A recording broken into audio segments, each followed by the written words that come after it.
አዲስ አበባ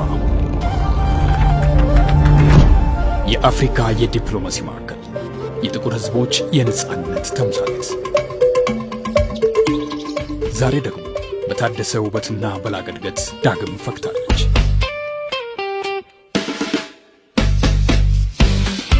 የአባቶቻችንን ድል በክብር የዘከረችው መዲናችን በኮሪደር ልማት ዘመናዊ ገጽታን ተላብሳለች። ንጹህ አየር፣ ሰፋፊ የእግረኛ መንገዶችና ለአይን ማራኪ የሆኑ የከተማ ገጽታዎች እንግዶቿን ለመቀበል ዝግጁ ናቸው። አዲስ አበባ ከትላንት ዛሬ ደምቃለች። በውብ ፓርኮቿ ማራኪነት፣ በሰፋፊ መንገዶቿ ግርማ ሞገስና በሰማይ ጠቀስ ሕንፃዎቿ ዘመናዊነትን ተላብሳለች። የተፈጥሮ ድምፅ ከከተማው ዘመናዊነት ጋር የተዋሃደበት የወንዝ ዳርቻ ልማቶቻችን አዲስ አበባን የፓርኮችና የንጹህ አየር መፍለቂያ አድርገዋታል። ከተማዋ ለነዋሪዎቿም ሆነ ለዓለም አቀፍ እንግዶቿ የምቾት ማረፊያ ሆናለች።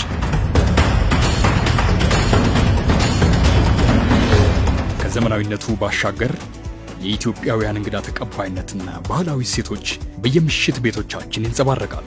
የቅምሻ የዜማና የዳንስ ጥበብ የሚወራረድባት ሕያው ከተማ፣ የአፍሪካ ሕብረት መቀመጫ የሆነችው አዲስ አበባ የሕብረቱን አባል ሀገራት ለመቀበል ሙሉ ዝግጅቷን አጠናቃለች።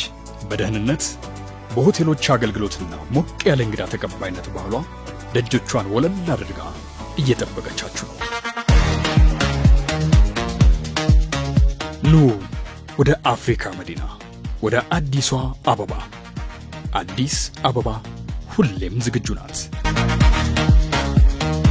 አዲስ አበባ የታደሰችው እንቁ የአፍሪካ መዲና